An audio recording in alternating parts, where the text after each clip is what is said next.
Bien, ahí ya inició. Bien, bueno, como no sé, los que no lo han podido ver en todo, quizás han podido chusmear un poco de qué se trata, así que ahora les voy a compartir la pantalla para que vayamos viendo por lo menos qué unidades son y ahí iniciamos. Cuando lo ven, me avisan.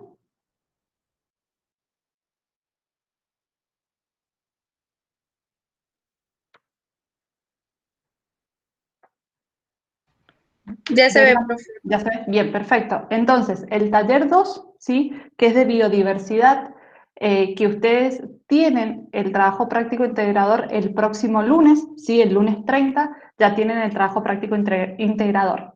Entonces, tenemos todo el tema de biodiversidad, incluyendo a los virus, aunque sabemos que no son seres vivos, ¿sí? Porque no están formados por células, pero entra en la biodiversidad. Entonces, eso sería de la unidad 8 a la unidad 14, sí, 14 que es la de animalia, ¿sí? Vamos viendo, acá tenemos los 5 reinos, monera, protista, fungi, plantae y animalia, ¿sí? Que a su vez tendríamos 3 dominios, ¿se acuerdan los dominios?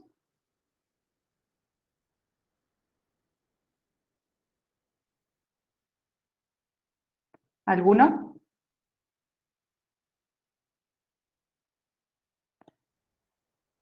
Bacteria era uno, eucaria y arquea, perfecto, Lu, ¿sí? Entonces tenemos, perdón, voy a ver el chat a ver si hay alguien más. Perfecto. Entonces tenemos arquea, bacteria y eucaria. ¿Sí? Esos tres que tenemos que se han ramificado y desde ahí se han ramificado todos los seres vivos. Y entre arquea, teníamos dentro de arquea y bacteria el reino monera y después el resto de los reinos, protista, fungi, plantae y animalia, entrarían dentro del reino eucaria. ¿Se acuerdan qué tipo de células tenían los del reino eucaria? El nombre se los dice. Eucariota, Perfecto. ¿Y arquea y bacteria qué tipo de células tenían? procariota. Procariota. Muy bien. Sí, esa sería como la separación inicial. En esta unidad también, en estas series de unidades, también vimos todos no todos, pero muchos patógenos que afectaban al cuerpo humano que los podíamos encontrar en los distintos reinos, tanto en el reino monera, después teníamos en el protista, en el fungi, ¿sí? Teníamos en distintos reinos los distintos patógenos para el ser humano, pero a su vez también hay características o seres vivos que benefician al ser humano, como por ejemplo la levadura, ¿sí? Que es un hongo que nos permite el pan, la cerveza, el vino. Sí teníamos distintas seres vivos. ¿Hasta ahí estamos? ¿Sí? El que quiera hablar, interrumpe y vamos hablando para que no sea un monólogo.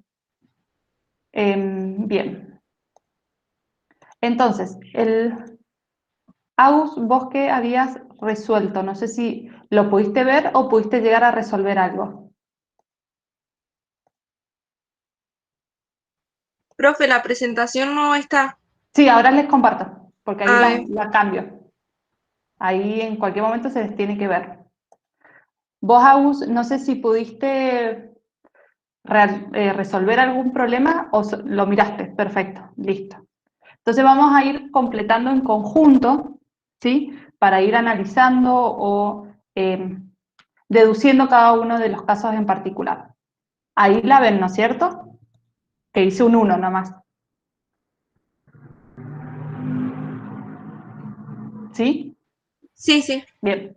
Entonces, el primer ejercicio lo que hace es darnos imágenes de distintos seres vivos y de virus, y lo que nos pide es que nosotros escribamos alguna característica y demos su nombre, su especie de ese ser vivo o de ese organismo que nos están presentando.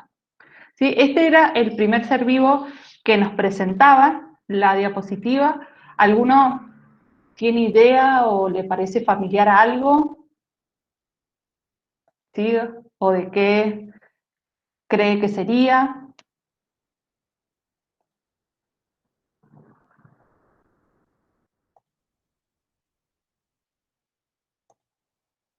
¿Ustedes ahí tienen la pantalla? Sí, sí. Sí, bien. Pues no alcanzo a ver. Bien, un gusanito, dice Ale. Sí, está un poquito relacionado por ahí, por el tema. Bien, este sería un gusano que creen, interno o externo. O sea, ¿vive dentro de otro ser vivo o afuera? Me demoro porque interno, bien, Lu. Perfecto. Entonces, particularmente, ¿sí?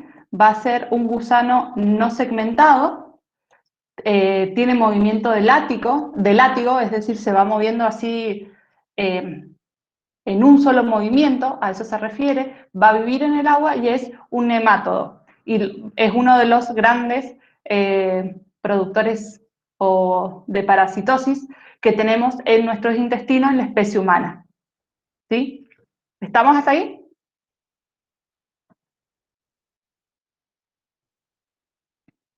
Continuamos. A ver, ahí, sí. Acá, ¿qué ven? ¿Alguno se anima?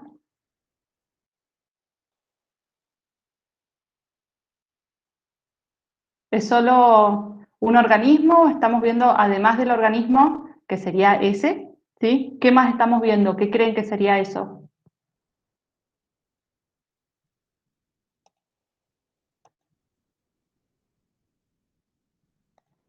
Ahí estamos viendo sí, células de la sangre.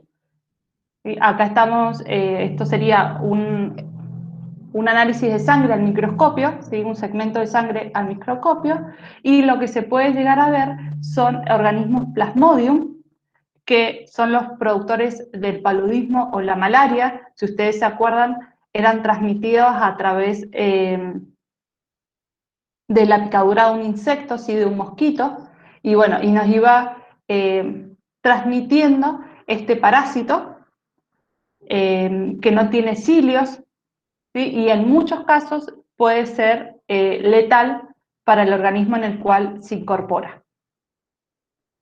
Después tenemos este que quizás es un poquito más conocido, no sé si alguno. Bien, sí, son microorganismos, estaría bien. Este es un poquito más conocido que quizás les suene. También estamos analizando acá un tejido sanguíneo, ¿sí? No sé si hay alguien escribió en el chat, pero bueno, no llegó a ver. ¿El de mal de Chaga puede ser? Perfecto, ¿sí? Es el Trypanosoma cruzi que va a provocar la enfermedad mal de Chagas. Sí, muy bien. Sí, va a ser un parásito que va a ingresar a través de un hospedador intermedio que no es afectado por este parásito. Ahora que sabemos que es el mal de Chagas, ¿se acuerdan qué insecto o qué hospedador necesita para ingresar a nuestro cuerpo? ¿La bichuca? La Puede ser. vinchuca, perfecto.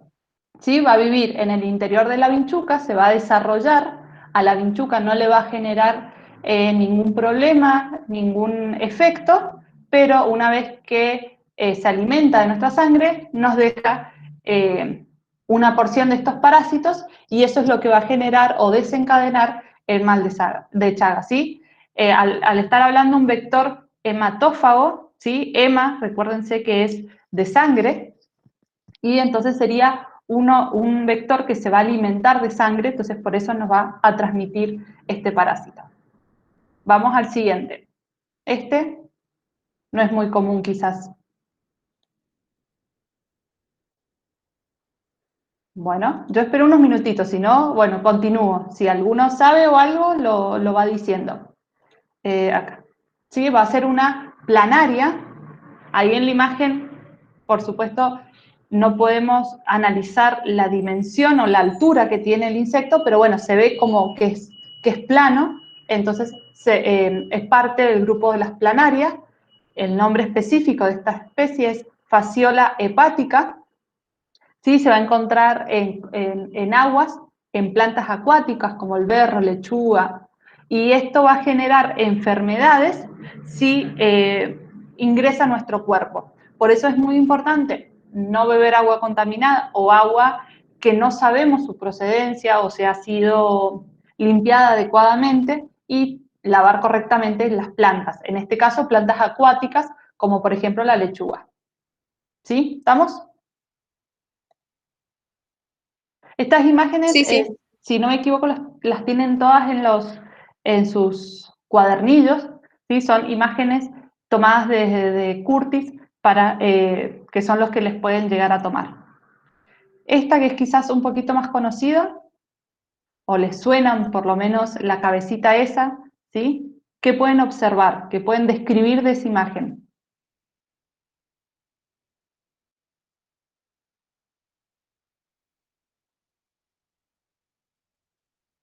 Tienen ventosas, ¿sí? ¿Cuántas ventosas pueden llegar a contar? 5. 5, bien, son una en el centro y después tenemos 4 ventosas. Esas ventosas van a ayudar a este organismo a unirse, ¿sí? A su hospedador, al quien van a parasitar, y de ahí de esa forma alimentarse.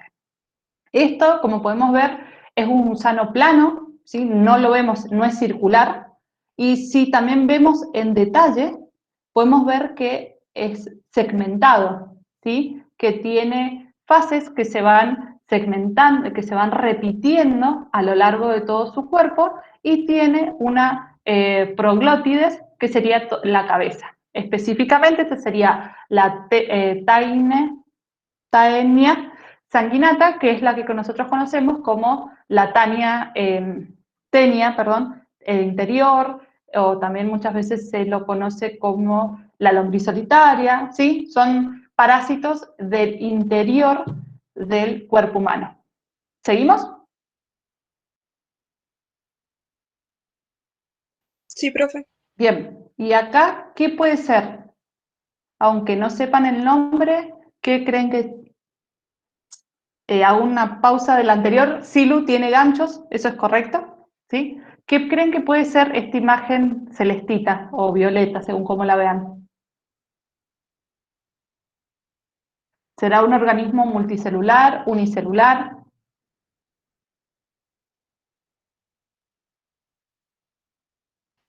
¿Puede ser una bacteria? Bien, son un conjunto de bacterias. Perfecto. ¿Sí? Cada pelotita sería un individuo. Entonces acá podríamos estar hablando de una colonia de una bacteria. ¿Y se acuerdan qué nombre genérico recibían por las formas?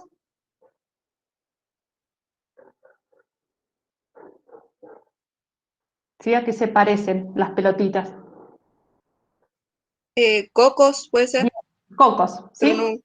Perfecto. En forma genérica, por su forma, lo llamamos de las bacterias pertenecientes a los cocos, ¿sí? Y por eso su nombre también lo dice, Streptococcus pneumoniae, ¿sí? Coccus, la última parte sería de la estructura, y la segunda parte de su nombre científico es más que todo, está relacionada a lo que genera o dónde se puede encontrar, ¿sí? Sería más asociado a una neumonía. Muy bien. ¿Y esta?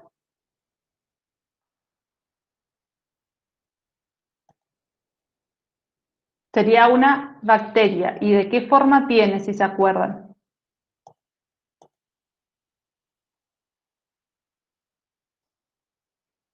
¿Sí? Sería, esta es una bacteria en forma de, ay, se me acaba de ir. Ya va a venir la palabra que se me acaba de ir de la punta de la lengua. ¿Sí? Es una Espiroqueta. espiroqueta. No escuché, perdón. Espiroqueta, dije. Exactamente, sí. Bien, entonces, espiroqueta por su forma, pero el nombre sería Treponema pallidum. Muy bien. Seguimos con la siguiente. No sé si... Luciana me dijo como un flagelo, pero no sé a cuál se refiere. No sé, Lu, a cuál te estás refiriendo como un flagelo. ¿El de la espiroqueta? Perdón que voy como desfasada con los comentarios. Bien, Sí, en realidad el flagelo parecería en forma, pero no sería un flagelo, es la estructura de la célula. Bien, entonces, en esta vamos a tener, es unicelular, va a producir un tipo específico de toxina y van a ser los dinoflagelados. ¿Sí? ¿Algo o por lo menos le suena el nombre de dinoflagelados?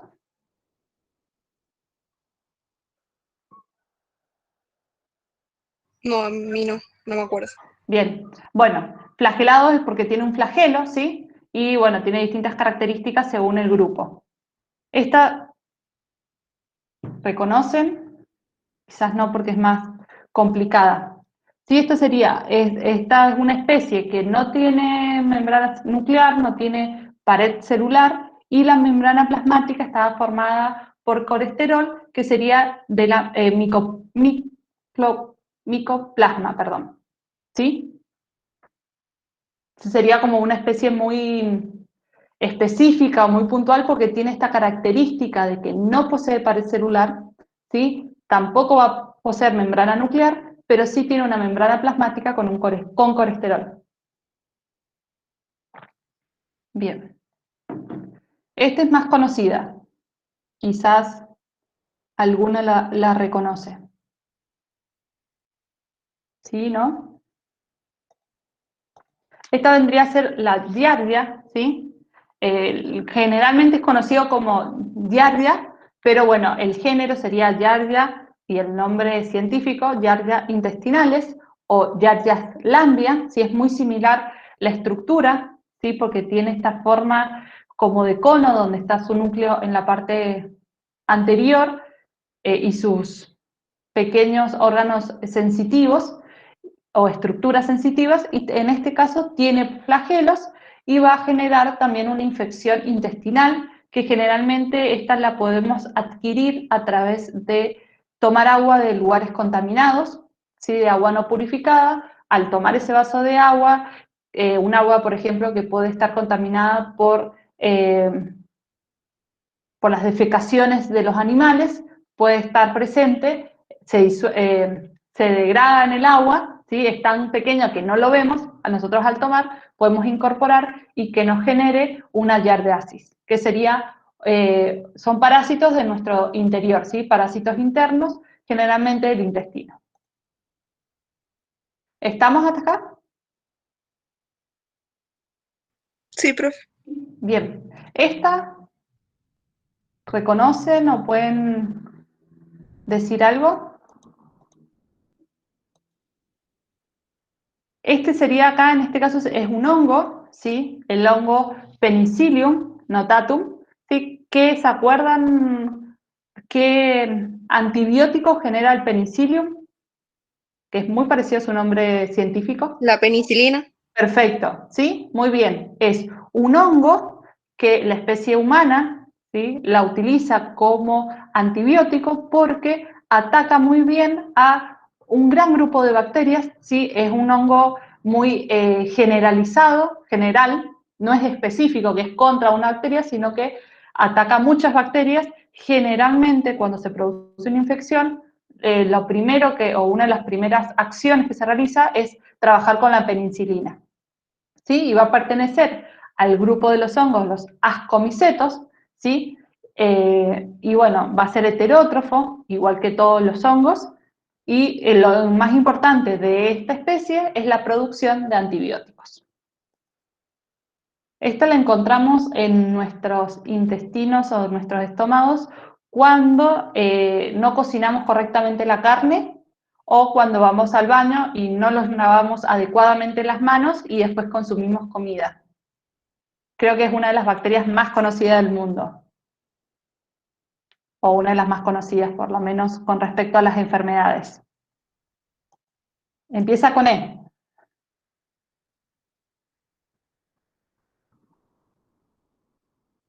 ¿no?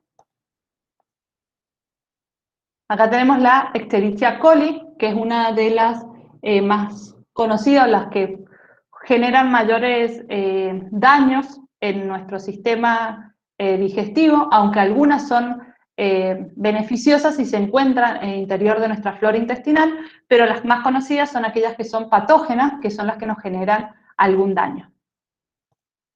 Y este es el último. Una ayuda, no es un ser vivo. ¿De qué estaríamos hablando? Un virus. Un virus, perfecto. ¿Sí? Y este particularmente, ¿sí?, va a ser un retrovirus. ¿Y se acuerdan algún ejemplo de retrovirus?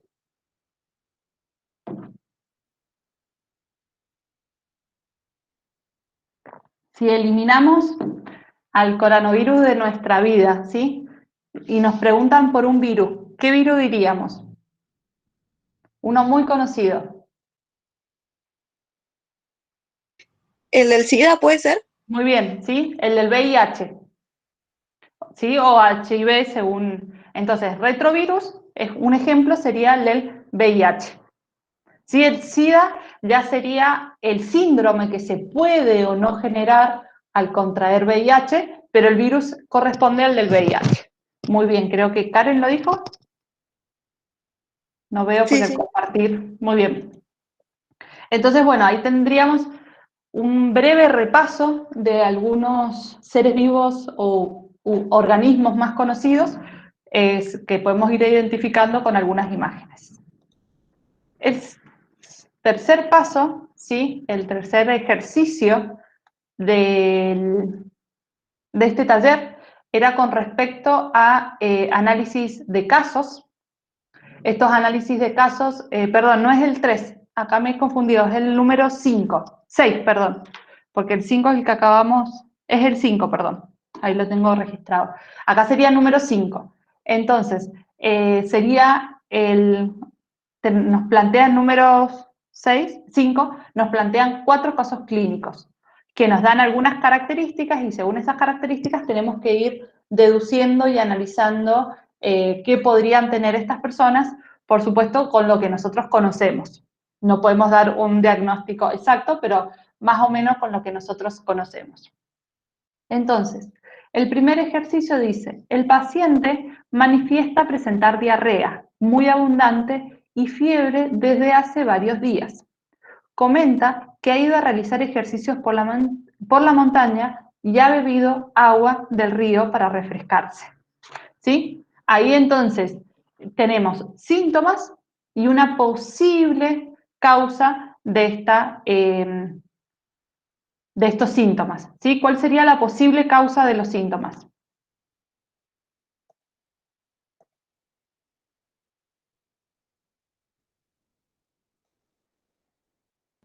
¿Una bacteria que ha ingerido? Una bacteria, perfecto. ¿Cómo la habría ingerido?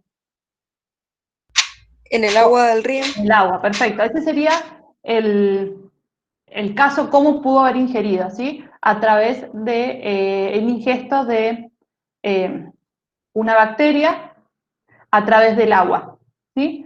La más común puede ser la Escherichia coli, que la vamos a encontrar en el agua y a su vez afecta el sistema digestivo, toda la parte del intestino, y va a generar la diarrea, que sería una de los efectos. Además de la infección bacteriana, ¿sí?, ¿podría generarse alguna infección viral o parasitaria? ¿Ustedes qué piensan?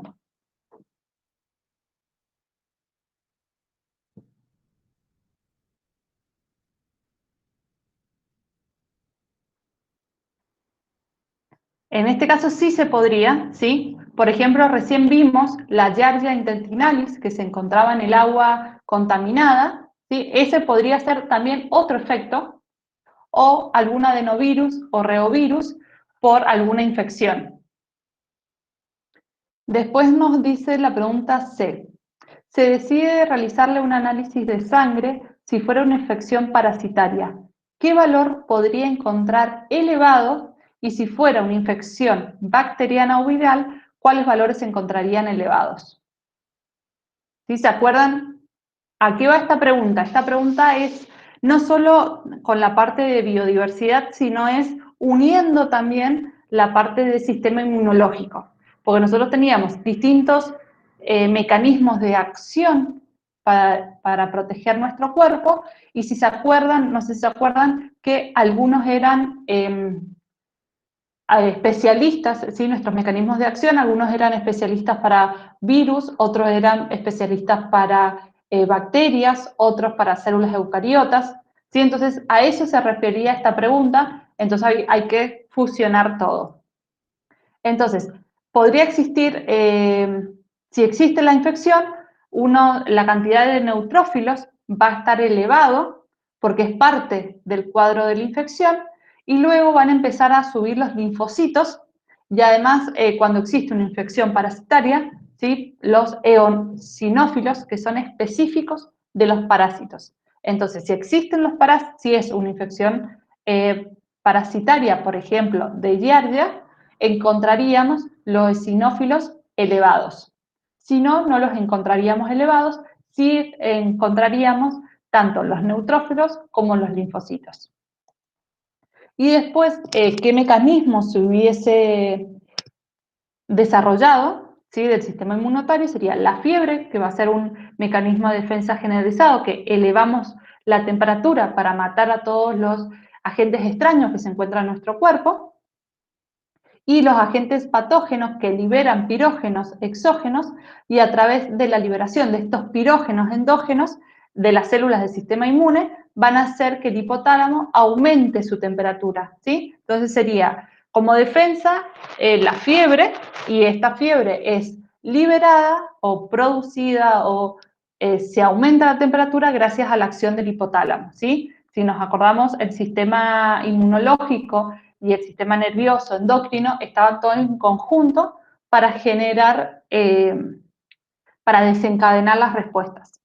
¿Sí? ¿Estamos hasta ahí?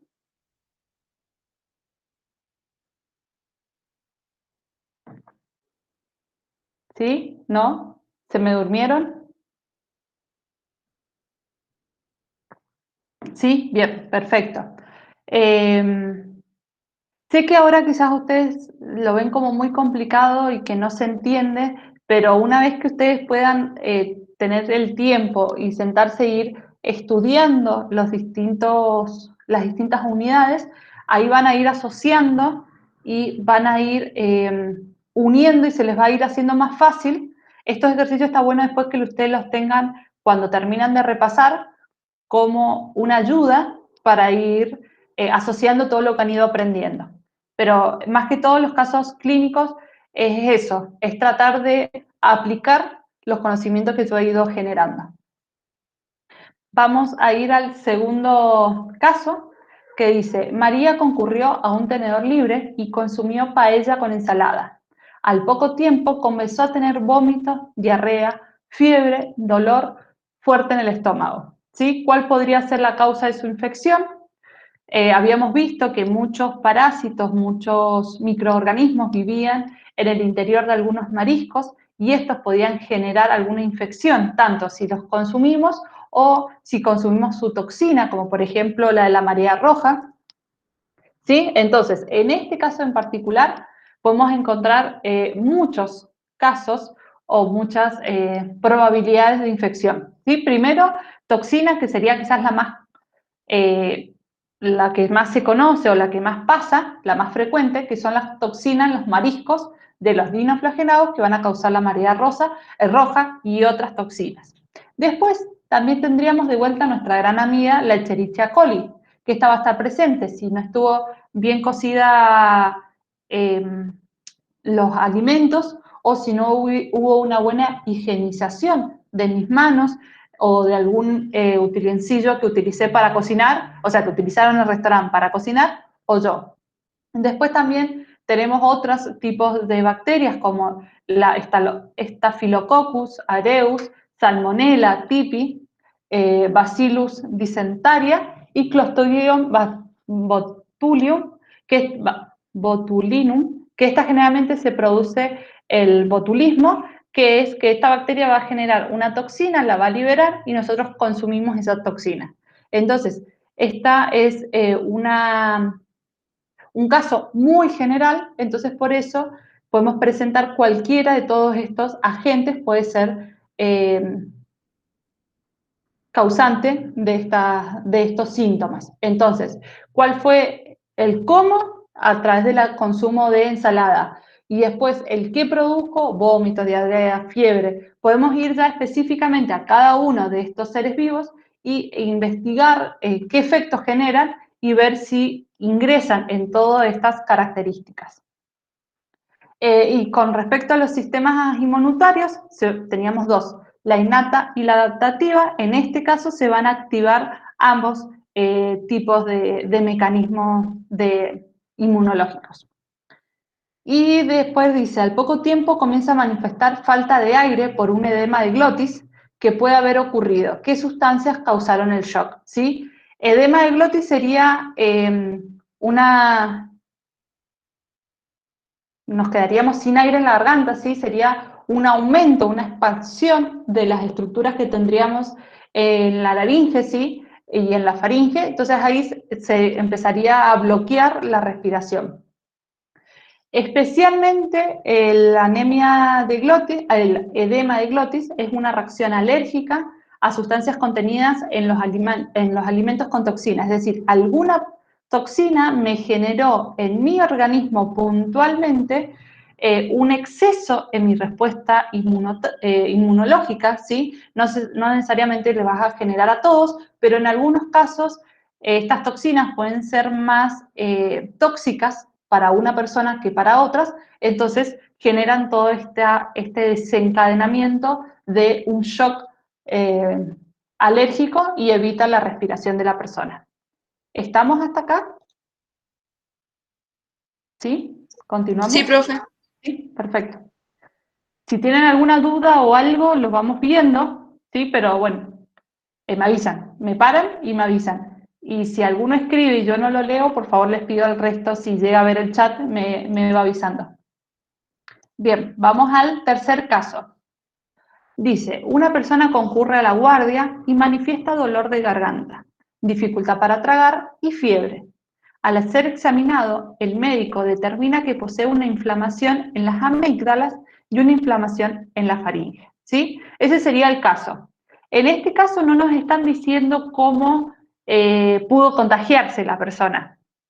Entonces dice, determinar qué tipo de infección podría tener el paciente y el posible causante, agente causal. Entonces, en esta situación no nos están diciendo nada puntual, que ingirió algo o que tomó algo o que algo lo picó, ¿sí? Podemos empezar a pensar en algunas adquisiciones o patógenos que se encuentran en el aire, ¿sí? En lo cotidiano, y eso me puede haber generado alguna enfermedad, ¿sí? Entonces, tendríamos, por ejemplo, la bacteria Streptococcus pyogenes, que se encuentra en el aire o se encuentra en algunos lugares que al mover empieza a desplazar esa bacteria.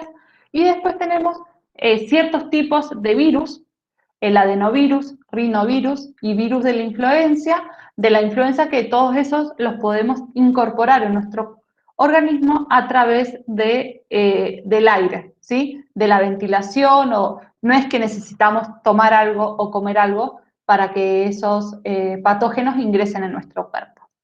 Después, las amígdalas van a ser órganos linfoides secundarios y allí es donde van a crecer los linfocitos. Entonces, si se agranda la amígdala, significa que ese tejido está trabajando más de lo que debería o está trabajando en exceso, ¿sí? Porque necesitamos sí o sí linfocitos, glóbulos blancos para detener esta infección. Entonces nuestra amígdala produce mucho, como nosotros cuando tenemos que estudiar, o tenemos que presentar algún trabajo o algo, trabajamos horas extras para llegar. Entonces esto pasa lo mismo, la amígdala trabaja, se excede, ¿sí? En su trabajo, y este exceso genera que se inflame.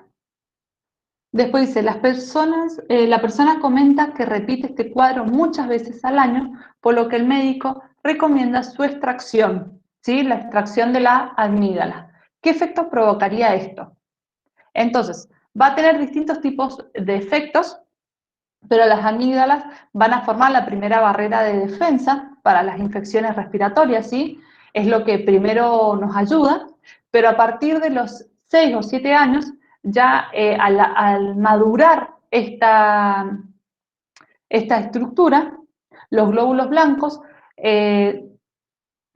perdón, al madurar la amígdala, ya la maduración de los glóbulos blancos no se lleva mucho en estos órganos, sino que en otros órganos, entonces es más propensa a que con las amígdalas produzcamos más infecciones o faringitis que si no las tuviéramos. Entonces, a cierta edad es preferible en algunas ocasiones retirarlas para evitar futuras infecciones. Y por último, dice determinar qué tratamiento suministraría al paciente según el tipo de infección. Entonces, si se determina que es una infección viral, solo solo se les va a dar al paciente medicamentos o sustancias para evitar los síntomas, para aliviar los síntomas, ¿sí? Para un antiinflamatorio también, pero no podemos darle nada puntual contra el virus. Si en cambio, si se sospecha que es de una bacteria, por ejemplo la Streptococcus, como ya vimos, ahí sí le podemos determinar o recetar algún antibiótico puntual. ¿Sí? ¿Se entiende? Según el tipo de blanco al que tenemos que atacar, es la respuesta que le tenemos que dar a nuestro organismo, que lo tenemos que colaborar, porque ya solo no lo puede atacar. ¿Estamos hasta acá?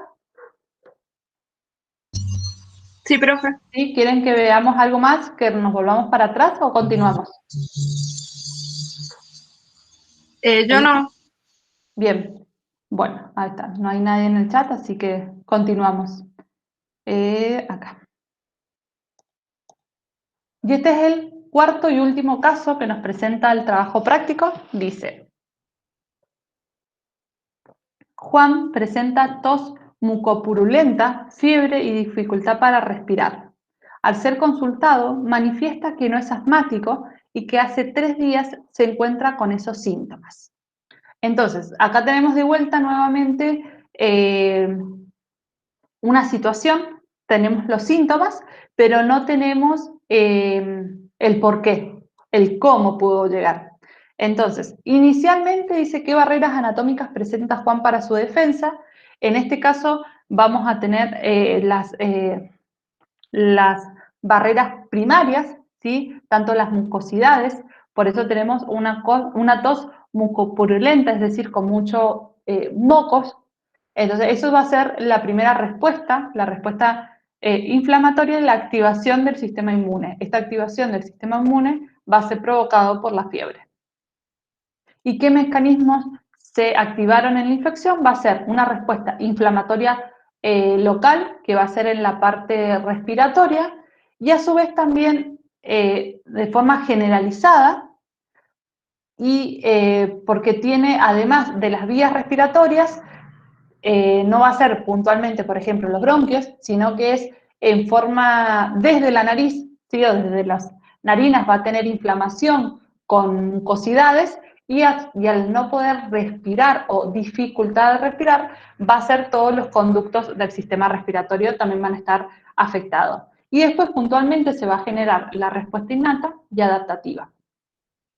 ¿Y qué agentes pueden causar esto? Con estas características generales pueden ser tanto virales como bacterianas. Como dijimos anteriormente, en el caso anterior, bien, que decía que tenía dolor de garganta y fiebre y le molestias al tragar, podían ser tanto bacterias como virus.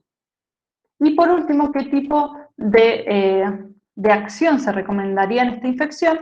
Es reposo y medicación para los síntomas, ¿sí? Si fuera un virus, pero si fuera una bacteria, podríamos administrar algún tipo de antibiótico específico y particular para recuperar o bloquear la acción de la bacteria en el interior nuestro.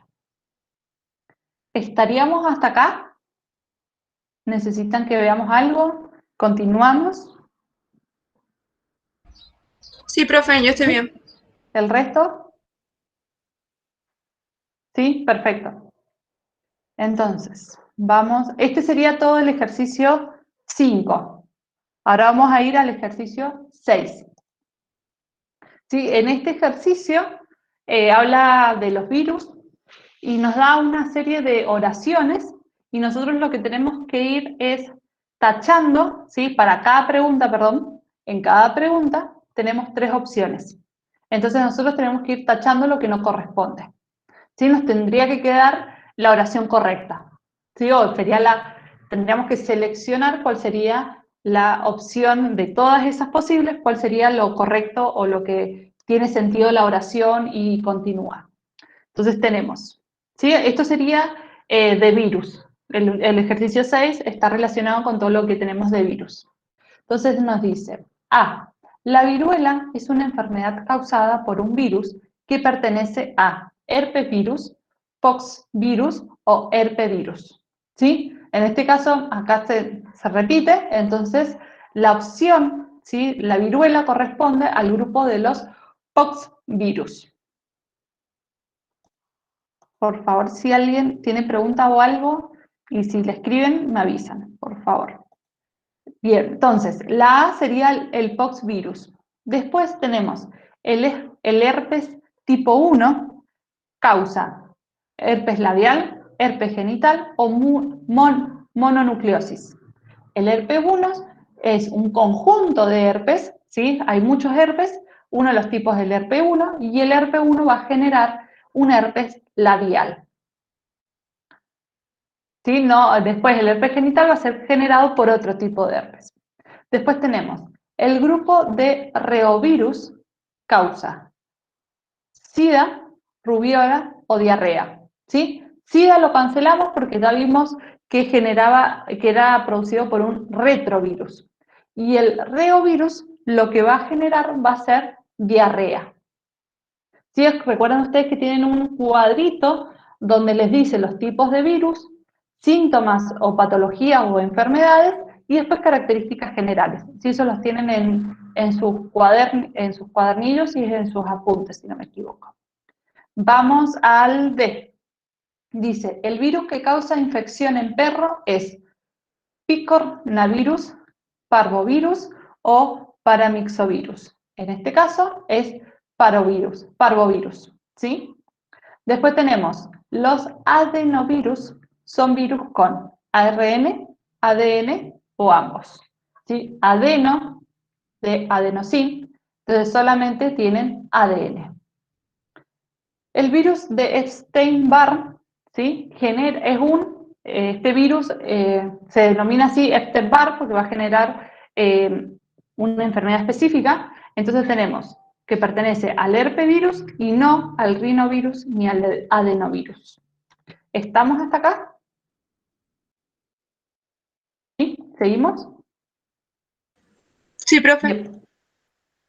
Vamos a ver acá que está más grande. Bien, entonces, seguimos con los virus y dice, una conjuntivitis o afección en la garganta puede ser causada por adenovirus, ¿sí? Entonces, para que quede claro, acá la consigna nos pide que tachemos, entonces tendríamos que tachar los dos que quedan en negrito.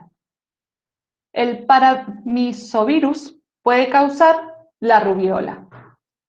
La poliomielitis es una enfermedad en humanos causada por picornavirus. Un ejemplo de virus de ADN, ¿sí? Tenemos muchos, los virus pueden tener ADN o ARN o ambos.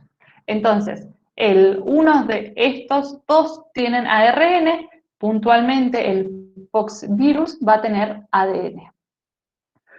Cuando el ADN viral se integra al cromosoma bacteriano, se denomina plásmido, prión o prófago, ¿sí? Prófago va a ser cuando ya se integra el cromosoma. Si nosotros nos acordamos, teníamos virus que tenían dos tipos de ciclo, el lítico y el cíclico, en el cual uno se producía la integración con el cromosoma, otro aparte, ¿sí? Que sería el plásmido, y podía generar el daño total de la célula o podía quedar en pausa y luego liberarse con el tiempo. Después tenemos la I. No, L, perdón. Cuando el ADN viral maneja la maquinaria celular sin integrarse al cromosoma de la célula que infecta, realiza un ciclo lítico. ¿Sí? Teníamos esos dos ciclos, el lítico y el isogénico. Entonces, cuando no se integra al cromosoma de la célula, se denomina ciclo lítico. Y la última sería, cuando la célula infectada se lisa y libera, ¿sí? Lisa es romperse, y libera múltiples partículas víricas, se realiza en un ciclo lítico. ¿Sí? Entonces, en el ciclo lítico, el ADN del virus no se va a integrar al cromosoma y lo que va a provocar es la lisis, la ruptura de todo la célula. Si nos acordamos, están los dos tipos de ciclo y íbamos viendo las diferencias de cada uno. ¿Estamos? Sí, profe. ¿Dudas? ¿O necesitan ponerse a leer? Yo no. Bien, vamos. Entonces se va entendiendo. Si no, por favor, paro y vuelvo a explicar lo que sea necesario. Bien, este sería el ejercicio 6. Ahora vamos a ir al ejercicio 8. El ejercicio 8, ya estamos para ubicarnos. El ejercicio 8 habla del reino Animalia, puntualmente de dos grandes grupos, de los moluscos y de los anélidos. ¿Sí? ¿Se acuerdan algún ejemplo de molusco?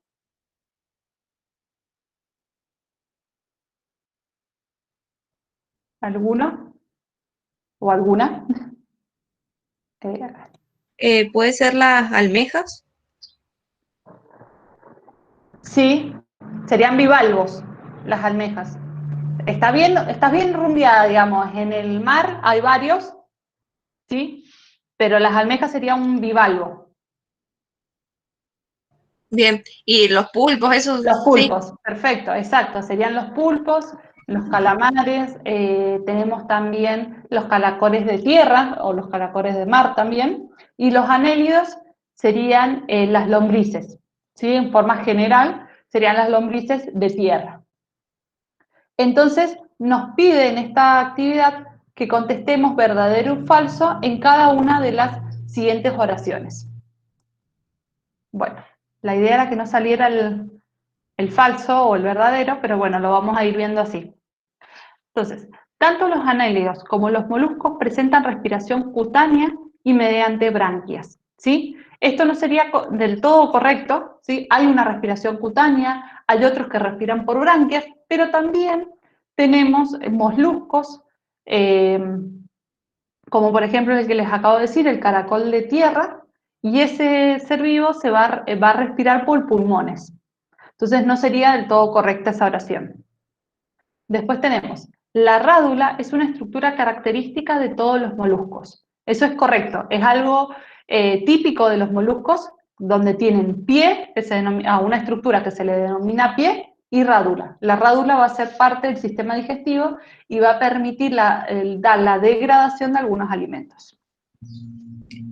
¿Estamos? ¿Seguimos por ahí? No sé si hay alguna pregunta o algo. Nada. Bien. Los cefalópodos, ¿sí? Que ahí estarían los pulpos, las sepias, al no poseer una concha externa, le permite una propulsión a chorro para desplazarse. Sí, ahí sería incorrecta en parte, ¿sí? Porque hay cefalópodos como las sepias, que sí poseen una concha externa y también utilizan la propulsión. Pero el calamar, por ejemplo, es uno de los que utiliza la propulsión a chorro para desplazarse, y lo que va a tener el calamar va a ser una concha interna que se denomina pluma. Entonces, no sería porque al no especificarnos algunos cefalópodos, está hablando de todos. Entonces, ahí cuando meten a todo en la misma bolsa, a veces hay excepciones. Como por ejemplo en esta, dice, todos los moluscos y anélidos presentan un estadio larval llamado trocófora. ¿Sí? Eso es falso porque hay algunos moluscos y hay algunos anélidos que van a tener una larva que se denomina trocófora porque tiene cilios, pero no todos, ¿sí? No todos los moluscos van a tener larvas y no todos los anélidos van a tener larvas. Entonces, al decir todos, ahí ya empieza a quedar incorrecta la oración. La rádula, ¿sí?, la que habíamos hablado en el punto 2, es una estructura que permite atraer algas y productos alimenticios y enviarlos al tracto digestivo. Esto es correcto porque lo que hace la rádula es como una cinta transportadora, ¿sí?, como la del supermercado. Entonces, ese movimiento genera un movimiento en el agua, ¿sí?, hablando de moluscos acuáticos, y ese movimiento va a hacer que el desplazamiento de las algas, y cuando ingresen a la boca del animal, esa rádula es como una cinta transportadora, pero a su vez como una sierra, porque tiene como pequeños dientecitos que va a provocar la fragmentación del alga que va a ingresar y el desplazamiento del alga hacia el resto del tubo digestivo. En los caracoles de tierra, por ejemplo, no va a necesitar este movimiento para el movimiento del agua, sino que directamente se va a acercar a esa hierba que se va a comer y a través de la lengua va a producir el corte de esta estructura y a su vez va a tener el mismo proceso como nosotros de la lengua y va a permitir desplazarlo hacia el resto del sistema digestivo. ¿Estamos hasta acá? ¿Sí? ¿Alguna duda? Sí, profe. Vamos, bien. Seguimos. Los bivalvos, gasterópodos y cefalópodos se alimentan por filtración. ¿Sí? Eso no sería correcto, porque los bivalvos sí, que son las que mencionaron recién, se me fue el nombre, las almejas, ¿sí? Van a tener, sí van a alimentarse por filtración porque ingresa el agua, pero los gasterópodos, que van a ser los caracoles, y los cefalópodos, que van a ser pulpos, calamares, no van a alimentarse por filtración, ¿sí? Algunos gasterópodos van a ser herbívoros, entonces van a alimentarse por predación de algún vegetal, y los cefalópodos, algunos son carnívoros, entonces se van a alimentar por la predación de otros animales, ¿sí? Por ejemplo, de algún pez o algo, pero no es por filtración, sino que necesitan una masticación del alimento para que pueda entrar en su organismo. Filtración sería que filtro, ¿sí? Y bueno, lo que entra a mi organismo es lo que me alimenta. Después tenemos la lombriz de tierra, ¿sí?, que es el ejemplo más representativo de los anélidos. No tiene ojos ni ocelos, pero presentan células sensibles a la luz. Eso es correcto, ¿sí? Esas son sus estructuras.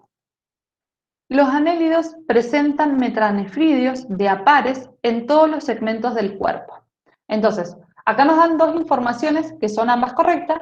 Primero, los anélidos se van a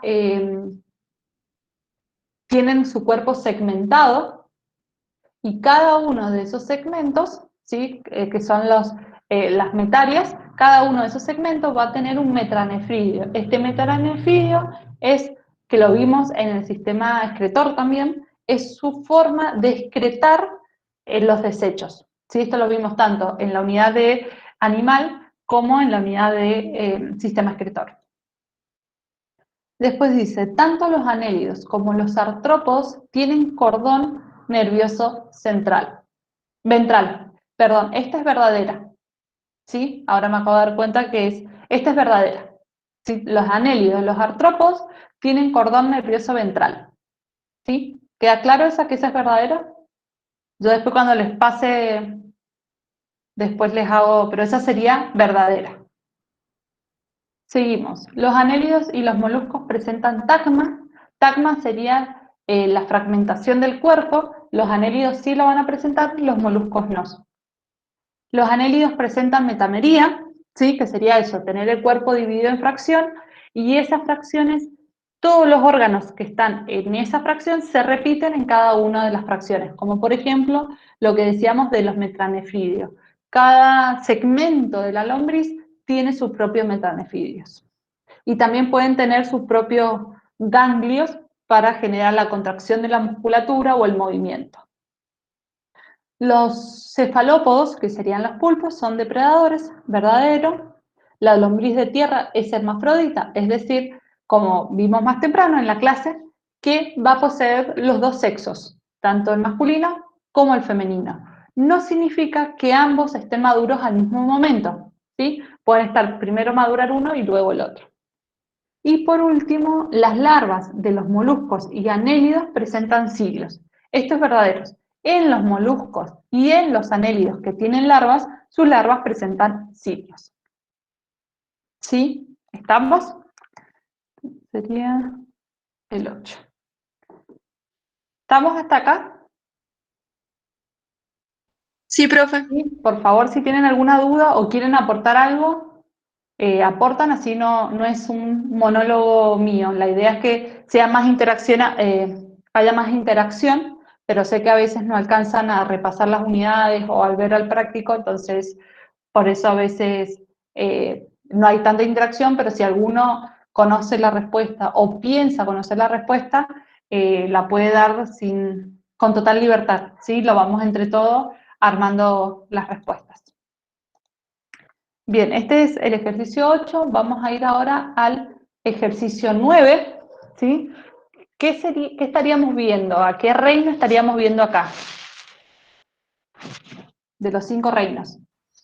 Al de hongos. El de hongo, bien. ¿Y cómo se llamaba el de hongo? ¿Qué nombre más Fungi. científico le dábamos?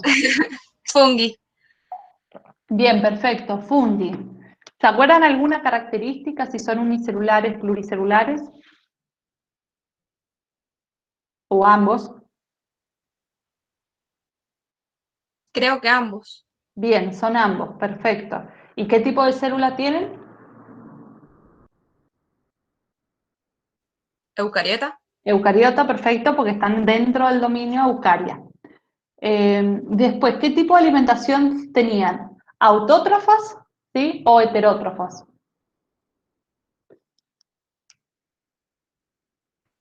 Eso me confunde un poco. Bien, Porque sé que se alimentaban de otros, pero no. bien, se alimentan de otros, perfecto. Entonces, el, el término, ya explico cómo se van a alimentar, pero sería, si se alimentan de otros, sería heterótrofos, ¿sí? Hetero es distinto, entonces alimento distinto de uno mismo. ¿Sí? Autótrofos serían, por ejemplo, las plantas que hacen fotosíntesis. Entonces, los hongos no hacen fotosíntesis, eso está perfecto, se denomina heterótrofos.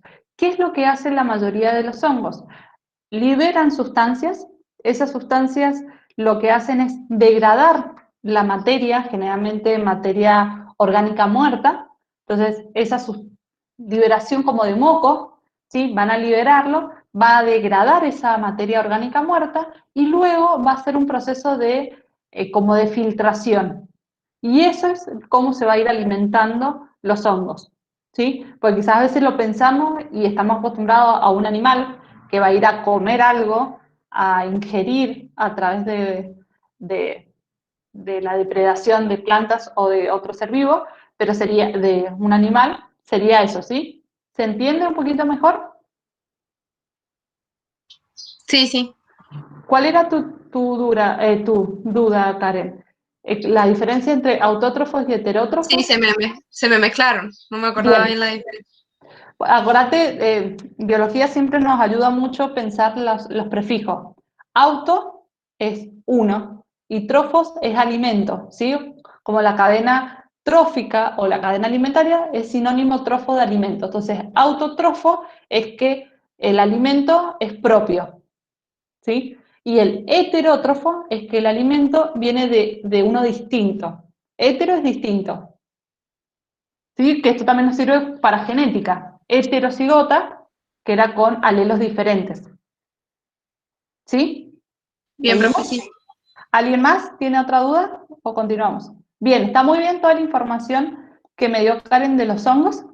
Entonces, en este ejercicio, lo que les pide es unir con flechas y tienen que ir asociando en la primera columna tenemos distintos tipos de hongos, como la tiña, Aspergillus, Lysopus, Sarcomicaces, ¿sí? Y tenemos que ir uniendo con cada una de estas características, ¿sí? Clasificamos a los hongos en 5 características.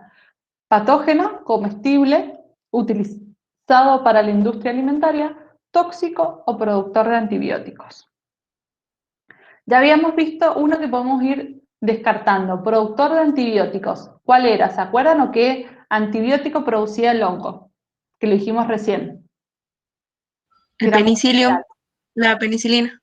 La penicilina, perfecto. Entonces, el penicillium notatum va a generar productor de antibióticos. ¿Sí? ¿Qué otro? Profe, Sí. en el chat le pusieron una pregunta. Bueno, gracias. Ahí ya leo. ¿Cuál sería la diferencia de comestible y utilizado? Bien. ¿Qué sería la diferencia? Por ejemplo, la levadura, ¿sí? Que es un hongo unicelular, se utiliza en la industria alimentaria para producir cerveza, vino, para la elaboración de pan. ¿Sí? Entonces eso sería industria alimentaria. Y la que consumimos sería directamente el que tomamos y nos alimentamos.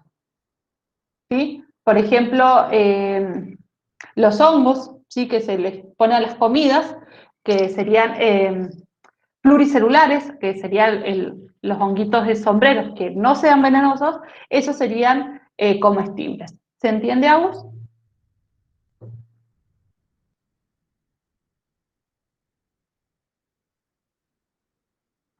¿Sí? ¿No? Perfecto.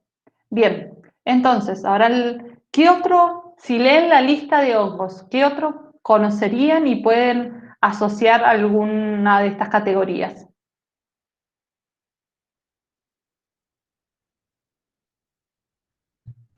El cervizae, no sé cómo se pronuncia, Bien, sería comestible de la cerveza. esa sería la levadura. Ah, bien. ¿Sí? Esa es la levadura que nosotros utilizamos para panificación. Entonces, está bien porque también se utiliza en la elaboración de la cerveza, pero ¿en qué iría? ¿En comestible o utilizado en la industria alimenticia?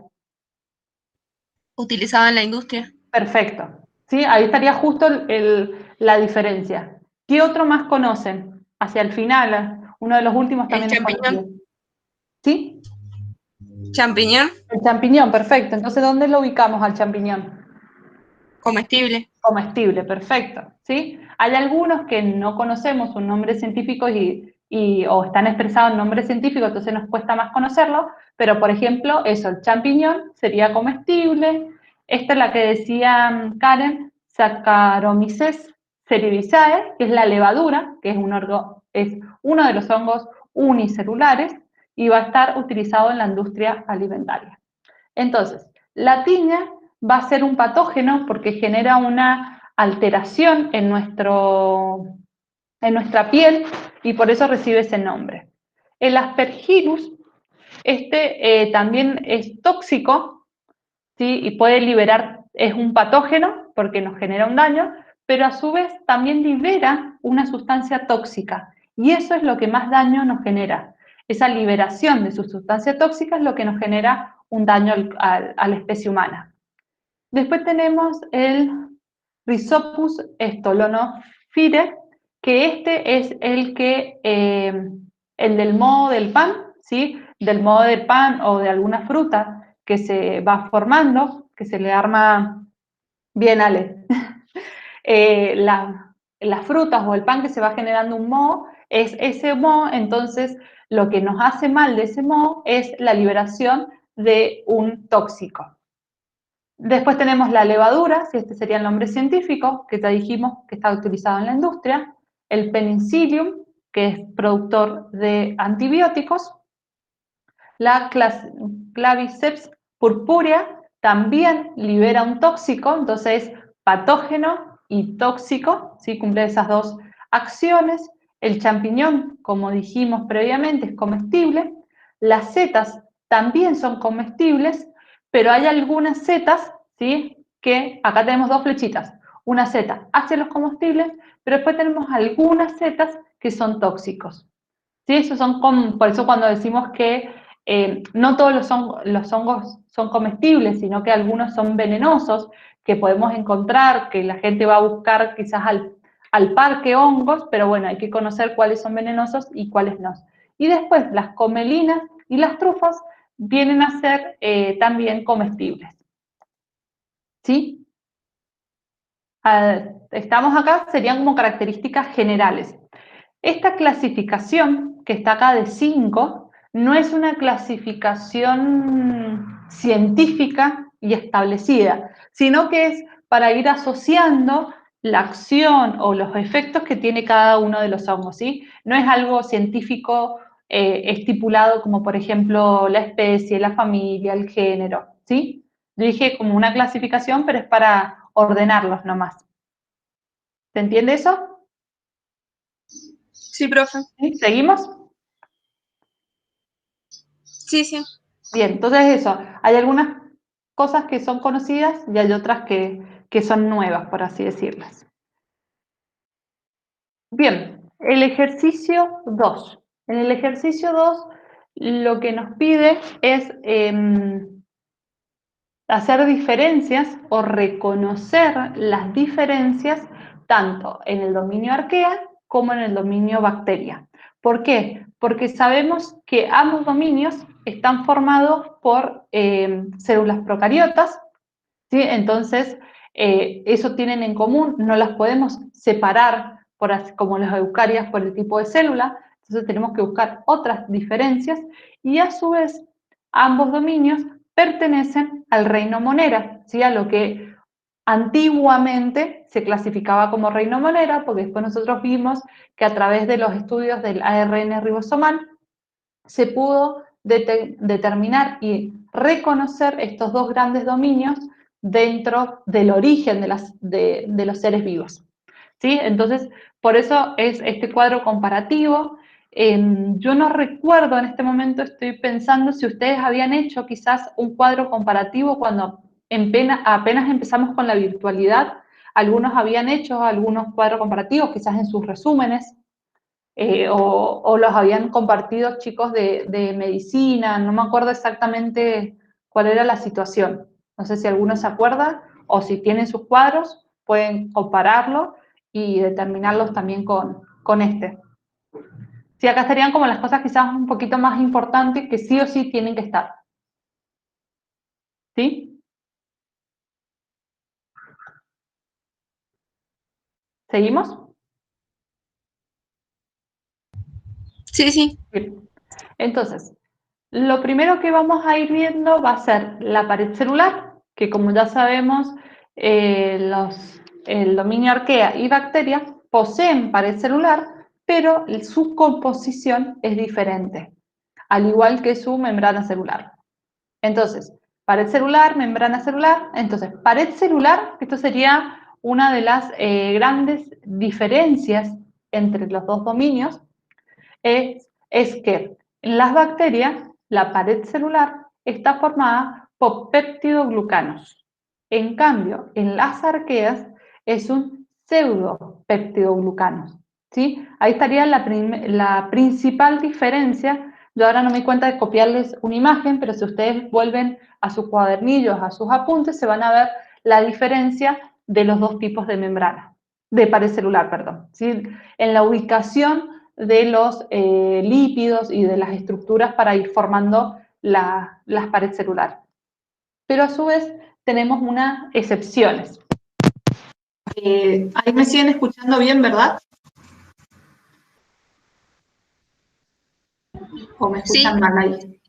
No, se escucha bien. Bien, listo, porque ahora hay menos ruido, puedo liberar los audífonos. Entonces, tenemos estas dos composiciones, pero tenemos excepciones, como el termoplasma, que son aquellas arqueas termófilas, es decir, que viven en ambientes extremos con respecto a la temperatura. Por ejemplo, en las orillas de un volcán o en la periferia del volcán, entonces tienen una estructura diferente. Y la micoplasma, que lo vimos anteriormente, que era aquella que lo vimos en la primera ejercicio de las imágenes, donde teníamos micoplasma, que esta bacteria carecía de membrana, de pared celular, ¿sí? Entonces ahí también, estas son excepciones, como ya hemos visto en la biología hay muchas excepciones. Entonces esas serían las excepciones a cada una. Después tenemos la membrana celular, ¿sí? De afuera para adentro, pared celular, y en el interior, tenemos membranas. Entonces, la membrana celular, que también varía en su composición, donde en las arqueas vamos a tener una capa lipídica, simple o doble, dependiendo del tipo de arquea, y en las bacterias vamos a tener una doble capa lipídica, ¿sí? Que eso es, sí o sí están dobles, y van a estar formados en los ácidos grasos, van a estar lineales, ¿sí? Y unidos al glicerol, y en cambio en los arquea van a ser lípidos polares y van a estar formados por hidrocarburos largos y van a estar ramificados. Y no contienen colesterol ninguno de los dos. Y además en las bacterias tampoco contienen otros esteroides. A excepción que el micoplasma, que si se acuerdan, tiene colesterol, perdón, no tiene colesterol, tiene colesterol, ¿sí? Y con respecto a la membrana celular, no hay excepción en las arqueas. Después tenemos los ribosomas, donde hay variabilidad. Los ribosomas los vamos a encontrar en los dos tipos de células, procariotas y eucariotas, es decir, en casi todas las células. Y en las arqueas vamos a tener una variabilidad en la sensibilidad de toxinas, y en cambio en las bacterias el 70S es sensible a la toxina distérica, ¿sí? En una va a haber una sensibilidad variable y en la otra es sensible, no hay opciones.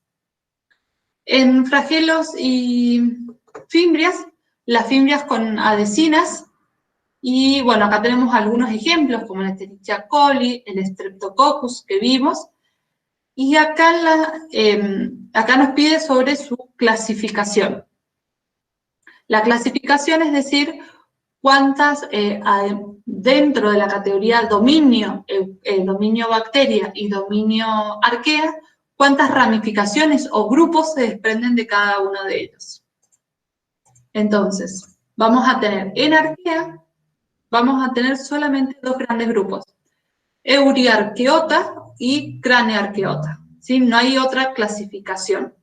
En cambio, en el dominio bacteria, que quizás está más estudiado o hay una mayor variabilidad, vamos a tener todo este grupo de bacterias, ¿sí? Tenemos 9 subgrupos de bacterias. Así que en la mayoría hay alguna bacteria que genere algún daño, ¿sí? Estas que están acá son aquellas bacterias que generan daños, ¿sí? Como la Escherichia coli que vimos, el Clostridium botulinum también lo vimos, ¿sí? Acá son algunos ejemplos de bacterias que generan algún daño en el cuerpo humano. ¿Estamos hasta acá? Voy a ver si hay algo en el chat. ¿Y seguimos? Sí, profe. Gracias. Bien. Continuamos con el cuadro, ¿sí? Como dijimos anteriormente, las arqueas van a estar en los extremos, en los ambientes extremos, tantos de temperatura, ¿sí? Que eran los termófilos. También tenemos halófilos, que son lugares donde la salinidad es extrema.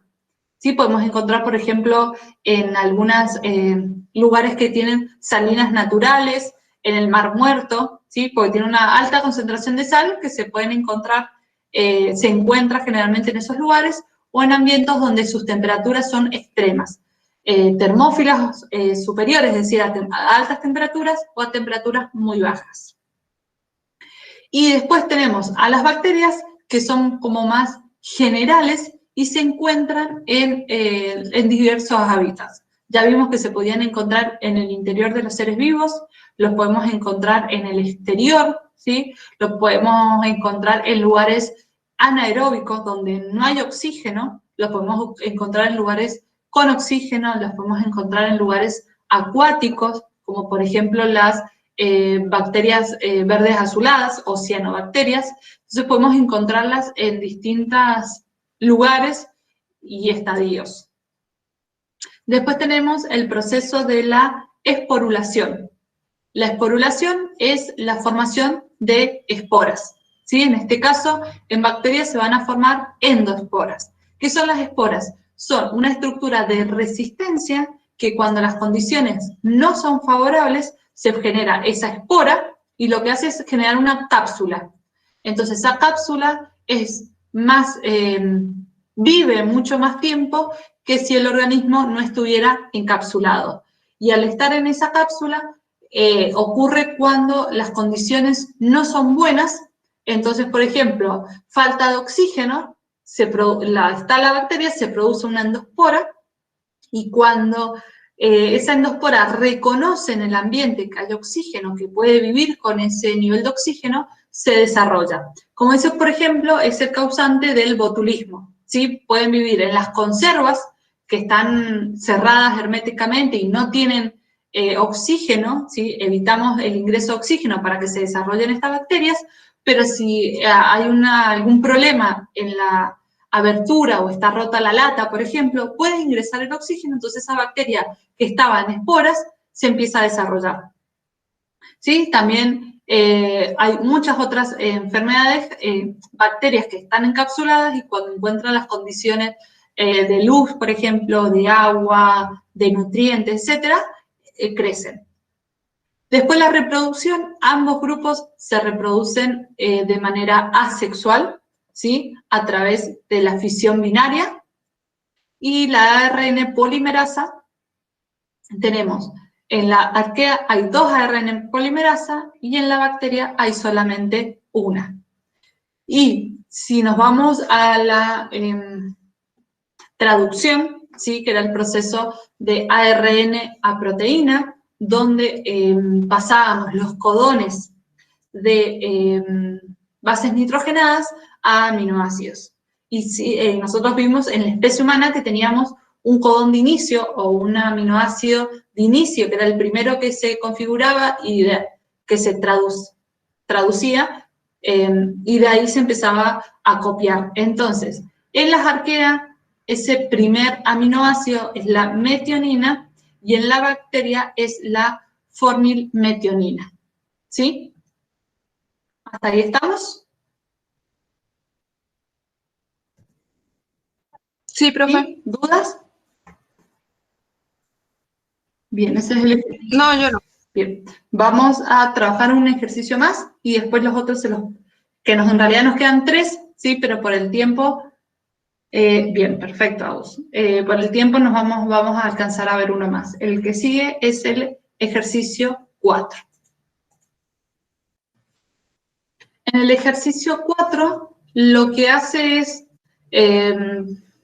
nos hace como unir con flechas, ¿sí? Las características correspondientes a cada grupo de los celomados. ¿Sí? Teníamos los protostosomados y los celomados.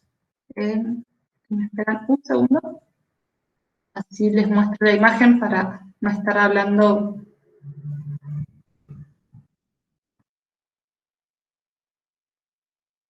Acá.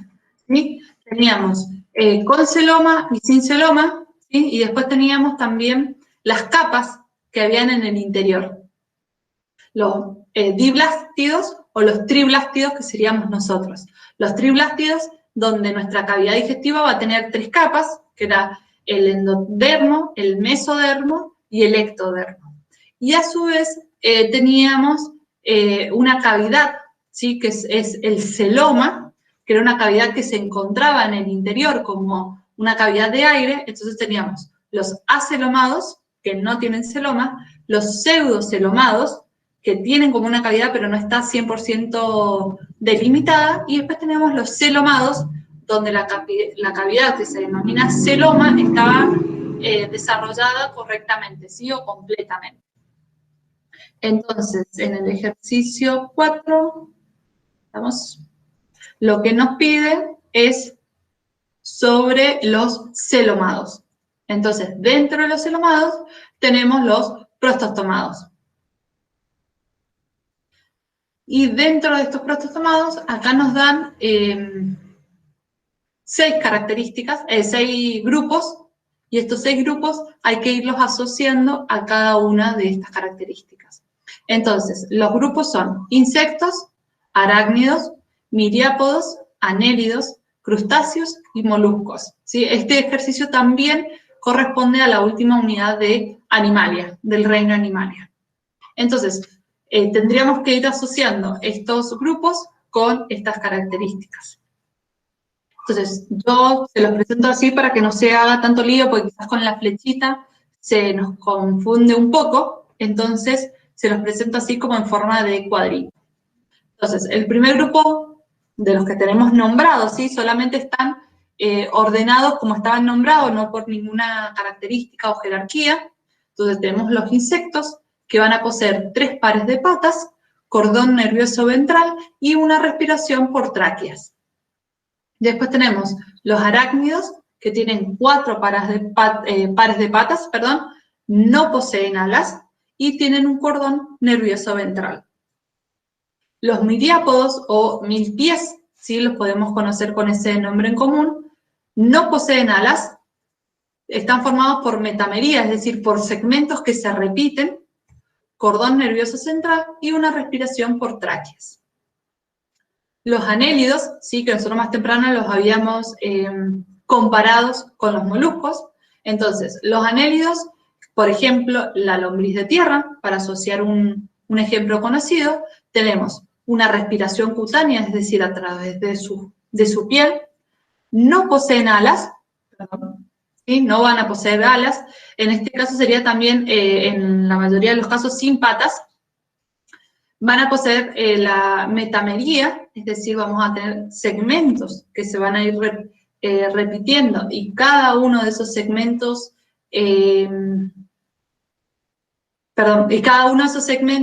va a tener la misma información o las mismas cavidades, como por ejemplo los metanefrios, que dan proceso de excreción. También van a tener ganglios, ganglios cerebrales o ganglios nerviosos en cada uno de esos segmentos, y también van a poseer un cordón nervioso ventral.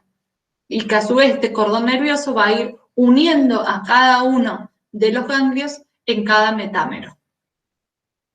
Después tendríamos los crustáceos, ¿sí? Que van a ser los cangrejos, por ejemplo, donde tenemos 5 pares de patas. Después tenemos crecimiento por mudas, ¿sí? Es decir, la estructura que tenemos o la abandonamos o la rompemos porque es muy chica, ¿sí? En algunos crustáceos lo que hace es abandonar la concha que generaron ellos y ir a buscar en otra concha o romper esa concha y buscar otra, y hay otros que generan sus mudas, ¿sí? Periódicamente o cada tanto, y las generan de cero. Rompen esa, están un pequeño tiempo sin mudas y después generan las otras. En los crustáceos también encontramos organismos sin alas, y este crecimiento por mudas también corresponde a los arácnidos, ¿sí? Ahora que estoy viendo, también los arácnidos tienen esta característica de crecimiento por muda. Es decir, liberan su tejido epitelial externo y generan otro nuevo de protección. Y por último, los moluscos, que son los que hemos estado trabajando, van a tener una respiración por branquias. También dijimos que el cadacor del mar, de tierra, que es un molusco, tiene respiración por pulmones. Pero bueno, entre todas las opciones que había, solamente era respiración por branquias y sin alas. ¿Sí? Los moluscos no van a tener un cordón nervioso ventral, no va a ser respiración por tráqueas, y las patas no entrarían en la categoría de los moluscos. ¿Sí? ¿Alguna duda hasta lo que hemos visto hasta acá? Yo no, profe. Bien. Entonces, nos falta el ejercicio 3 y 7, que esos 2 ejercicios yo se los voy a mandar esta semana para que ustedes ya lo tengan resuelto. Así ustedes el lunes 30 tenemos el trabajo práctico integrador número 2, que corresponde a toda esta parte de biodiversidad, ¿sí? Y tenemos esta semana, el viernes, nos volvemos a encontrar y vamos a continuar con sistema reproductor. ¿Estamos de acuerdo? ¿Me siguen? Sí, profe. ¿Sí? Entonces, el viernes que viene, este viernes terminamos el sistema de escritor, no, continuamos, perdón, no lo terminamos, y la semana que viene es cuando lo vamos a terminar. Les recuerdo, nosotros tenemos el lunes el trabajo práctico integrador 2, y el martes tenemos la corrección del integrador 2 por Meet. ¿Sí? Así se van organizando. Y el integrador sería igual que hicimos la vez pasada con las planillas. Ustedes lo van a rendir en la planilla.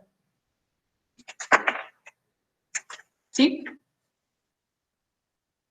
¿El resto? Sí, sí, bien. Además de Karen, ¿sí? Bueno, si no tienen más dudas o consultas, bien, perfecto. Nos encontramos el viernes a las 15 horas para continuar con sistema reproductor humano. Sí, ya empezamos con la parte humana específicamente. Sí, Ale, es la misma planilla, la que yo les mandé inicialmente de las 40 preguntas, exactamente la misma. ¿Sí?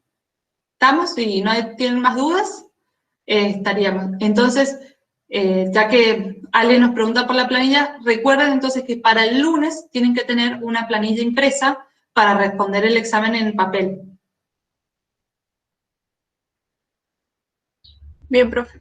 ¿Sí? Bueno, eso sería todo. Nos encontramos el viernes. Que estén Bueno, muy profe, bien y gracias. tengan una hermosa semana. Chao. Chao.